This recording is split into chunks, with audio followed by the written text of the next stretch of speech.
Yo, what up, niggas? It's your buddy Philko here today with Evil Princess, and I just want to address something first. A comment someone made about me and Evil Princess. I'll tell you, you don't know? Oh. Well, somebody said some shit like, oh, he's making all these filler, like corny videos and no more party videos because he fell in love with Evil Princess and he's scared to make those videos because he caught feelings. Well, to be honest, Evil Princess is the best. I love spending my time with her. But I told you guys, if you pay attention in the winter, I don't do those things. I'm more emotional, more quiet, I'm more introvert. I'm more of an introvert. I don't like going out much. Only reason I went out to that party 2 nights ago from the picture you see here was because it was a company, it was a business invite, you know what I mean? And I could possibly be working with them in the future, so I went. Other than that, I wouldn't even have went. You know, on New Year's, because of fucking snow and shit, I might not do anything. I might just stay home. You know what I mean? It may be possible because I don't like going out when it's cold. And it's snowy and cold, I'm serious. I'm serious. I hate it more than you can imagine. Only to go to the gym and that's it. That's why I needed the gym to be walking distance from where I am, because I swear to fucking God, if I had a gym that I had to drive to and no taxis could come to me because it was too snowy and stuff, and I had to walk there 20 minutes, and I would lose my mind. Trust me, I really don't like cold. In the summer, you can't find me in the house. In the winter, you will always find me in the house. So that's what's happening. But anyway, let's get to it. And I'm ugly anyway. You don't need to see me on video. Now, to the story I wanted to tell, Evil Princess, because just now we're kind of talking about how old the age of consent. Age of consent is how old a girl can be in order for you to legally have sex with her, basically. So we're talking about how, 16 in Russia, 16 in Ukraine, 17 in New York, 18 in California, 16 in New Jersey, shit like that. And she said something like, oh, but it's better to wait for 18. Some guys wait for the girl to be 18 because they have sex with her when she's 16. She could say they raped them. And I was like, well, she could say that when she's 18 too. She's like, yeah, but when they're 16, the parents can go crazy, blah, blah, blah. I was like, yeah, that's very true.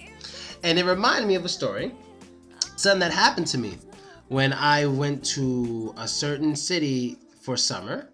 And it was a summer camp for children. Summer camp for children and shit. It was in, where the fuck was it? Dimitrov near Moscow. And the thing is, this place, right now I'm not talking about students, right now I'm talking about the teachers. This place was overwhelmed with females. Overwhelmed. I mean, I think there was 12 women on staff, 1 man. With me there, 2 men, 12 women on staff, something like that, right? And so what happened was there's a situation, because the first night I got there was a blonde receptionist, and I thought she was hot. We went out the first night and she stayed over my place or whatever, and the owner found out. And apparently the owner of the company was he had a real big crush on this one girl. He may have been messing with all the girls, I wouldn't be surprised, but that's the one he really had a heart for. So he basically calls me to the office, whatever. And he didn't go crazy, he didn't yell, he didn't give me an attitude, I'll give him that. He knew better, he knew where I just had came from. And yeah, so he wouldn't dare say anything stupid, right? So he basically tried to talk me out of using my free time with his staff. And I was like, and he spoke English well. I was like, too bad, because you know what? I do what I do here. This is my job. When I'm here, I teach the kids, blah, blah, blah. But when I'm off, I'm off. That's none of your business. If me and your staff want to go out, we're going to go out. But he scared the hell out of her. We didn't go out anymore, but I guess he threatened to fire her or something. So it wasn't her anymore. I had to go out with other people. But he scared the hell out of her.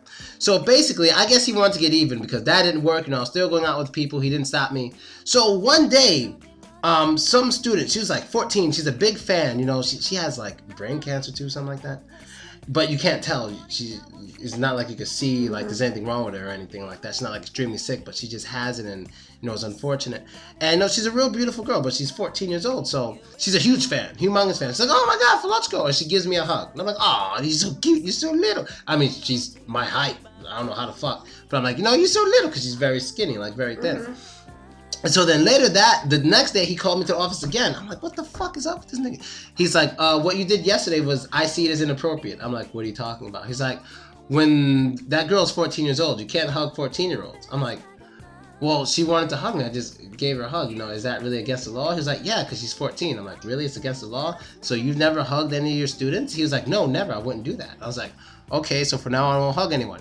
So I decided to ask some of the female teachers. I'm like, is it bad if I hug a student? Like, no, you're a guest. They love you. They see you on YouTube. It's absolutely fine. No one cares. I'm like, The owner thinks it's a problem. They're like, oh God. They already knew what was happening. Like, yeah, we saw this coming even before you got here. I'm like, what is it? And they're like, well, you know, he's the only guy. And that's what I learned of the cult of this nigga. That's what I called it. Not in front of them, but at the time I called it in my mind the cult of this nigga. So I'm like, the cult of this nigga is he's supposed to be the only one getting with these women. And it's not my fault. It's their fault. The 2 women who invited me is their fault. They should have knew better. You know what I mean? They should have knew better. And they even had an issue in the house I was staying at because they invited me to rich guys. Very rich guy who had me staying at his house. Really rich guy. Big ass fucking house. I had like my own floor. Huge house. And he had a son. The son was cool. But I assumed they kind of understood that I'm not a real teacher. I'm more of an entertainer. So sometimes I'll bring people home. I thought that'd be like normal. So like I brought the blonde chick home the first night. And then, the next day when he was driving me to work, the owner, he like stops me and I'm like, what happened? He's like, what you did yesterday can never happen again. I'm like, what are you talking about? He's like, I have no problem with what you're doing, but neighbors saw her and they automatically assumed I was cheating on my wife because his wife was out of town. If his wife was in town, he didn't, but his wife was out of town, they thought he was cheating.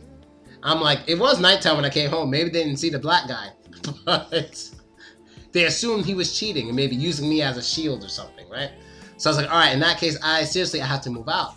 Because, I have a life. I have a private life. I do my job, but after that, I'm me. And I have a crazy private life, so I gotta go. And that's when they moved me. I still worked in Dimitrov, but they moved me to some town next to Dimitrov, which was mad. Had so many Gopniks and shit in that motherfucker. It was just Gopnik capital. And that's where I met this Indian guy. And the Indian guy was... his first Indian guy I met in Russia. We loved talking to each other. He served food in the hotel, so I saw him every day, and we would just always laugh about how people would confuse him for being black because he's darker than me. So this one guy, while we're talking about this one guy, decided to talk to his drunk Russian guy. He asked the Indian guy, "You Afrikaners, da?" We started dying because we were just talking about it, and then we started going through the differences. I'm like, "Volosy, smatri volosy, yevo." Like, look at his hair. Straight. Mine, no. Yeah, Afrikaners, Afro-Amerikaners, Afro, like African, Krov, Amerikaners, passport. Show the passport. I'm like, India. So we just had a lot of fun. He was telling me about, the racism and shit he went throughout Russia and that city and that Gopnik town. It's like, oh, you have to be careful. I see you walking home sometimes. It's like, because I like walking, listening to music, And I tried to teach him, I was like, a lot of this stuff is just about how you carry yourself. It's like being in prison. If you walk around prison with your head down, people are going to test you. They're going to test you. But if you walk around with your head up and look comfortable, especially if you act and look like you got something on you. So if there's 3 guys staring at you and you're one guy walking by, you're staring them back, they're more likely to think, holy shit, either this guy's crazy or he has something or he knows somebody, just fucking go. You know what I mean? But if they look at you, just got your head down, you're looking the other way, you keep walking, they're way more likely to say, like, hey, Samki is. So we kind of had these convos and it was cool. I kind of missed that guy. He was very nice. We ate lunch together every day for like 3 weeks. It was a lot of fun. What else happened in that city? Oh, my girlfriend dumped me in that city, but we got back together. She dumped me. It was. I cried all night. It was funny. This is when I had a cover on my phone. I had this big fat cover on my phone. Big fat rubber cover. Everyone thought it looked stupid. I'm happy I had it. Because when she found out I was doing bad things, she took my phone in that hotel and threw it top speed at the wall. Top speed. Bounces off the wall like a basketball. Lands on the bed. Didn't break because of that cover. She doesn't realize how important my phone is to me. I can't even get on YouTube without my phone. I need my phone. You know what I mean? So if someone steals my password, they also have to have my phone. So you kind of got to be me in order to use my stuff. So, and she tried to break. She knew this. She tried to break it. That's how mad she was, So, yeah. I don't want to talk about that anymore. But yeah, that's basically it. So yeah, this nigga's cult. So, any questions about this nigga? No? Oh, it's too early in the morning and she wants to have her coffee. I bought her the wrong coffee and she's mad at me. Decaf. I bought her I don't know anything about coffee. I bought her decaf. I thought that was like super coffee. I don't fucking know. Decaf just means no caffeine and... That's like sugar, but it's not sweet. It's like, oh. I'm new to coffee. I don't think I've ever really had a cup of coffee my whole life. Never. I probably sipped it and spit it out. Just same thing with... Whoa, pause. Same thing with a cigarette. I puffed it, spit it out because it's just nasty. Those 2 things I can't do, But I can like other things. But those things I just can't do. So, and yesterday we watched what is it called? Wreck-It Ralph. Yesterday we watched Wreck-It Ralph. She almost cried.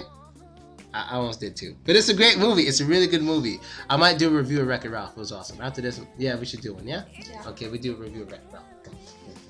Okay, see you guys later. We're going to make a review of Wreck-It Ralph later. Yes.